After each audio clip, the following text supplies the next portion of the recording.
Let's do a quick unboxing of a Westinghouse-qx PALADIN solar power trickle charger.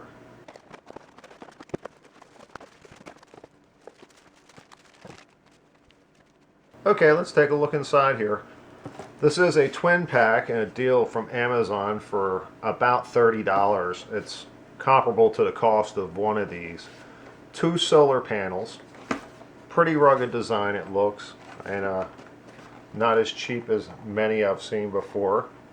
Don't look like a lot of places for it to fall apart. I don't know if I'd leave it in a wet environment in the rain, but it is designed to be left outside. We have a set of instructions.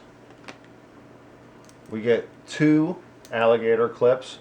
They're 98 inches long, so if you want to attach to the battery directly. We get 2 cigarette lighter plugs, and they are approximately 47 inches long each. And we get about 8 of these suction cups here, and they fit in these little slots.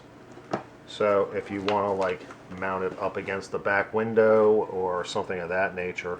With a little research here, I found that they have a microprocessor in them, so they can be left in constantly. They just are to top off your battery, and what your computer and such is taking out, the solar will actually recharge your battery. So if it's been sitting a while, they say you can use it on pretty much anything off-road or on-road.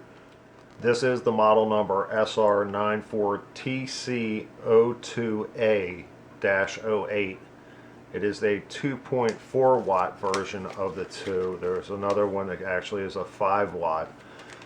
We just wanted something to sit in our vehicle that doesn't really get used but every couple of weeks or so, just to keep the batteries topped off, and hopefully this will work.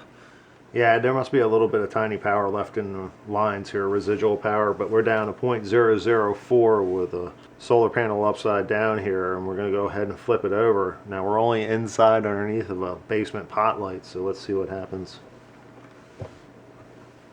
Yep, I don't think my meter is sensitive enough to get much beyond that, but it's definitely charging. Just hooked up to the battery terminals and under a pot light, like I said. So let's take it outside and see what happens. Okay, it's a little windy out here. We've gone ahead and disconnected our voltmeter because it's really not going to tell us anything besides it's actually working. And I don't have anything sensitive enough to actually get down to 2.4 watts. So what I decided to do is I was going to hook up my little testing light here and see if it actually turns on. As you can see, it is on, and when I tilt the panel, it just gets stronger and stronger and stronger as it's picking up. So yeah, they're definitely working well.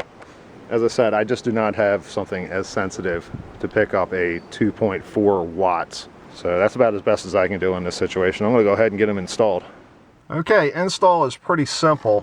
You just got to choose on whether you want to use your cigarette lighter end or your alligator clamp ends. And in our case, we're going to use the cigarette lighter ends.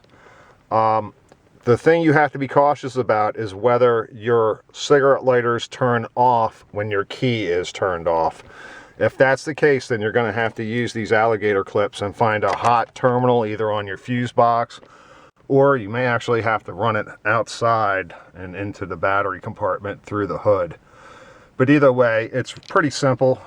Basically, they've got these plugs. You plug the end in like so, and it has this little collar that goes over top, and you just screw it in place. And then you take your other end, plug it in your cigarette lighter, and put this guy up on a dashboard. Let's go do the second one. Okay, we got it plugged in. We'll slide you right down there. That way when the sun comes around the corner here, which will only take a couple more minutes, it'll be ready to go. You can leave these things plugged in all the time. There's no issues with them running the motor while it's still plugged in. It has a microprocessor inside that will stop it from actually overcharging or back charging the actual solar panel itself. And it's a set and forget kind of thing. Appreciate you all coming along for the ride here, and please subscribe and like this channel, and thanks again.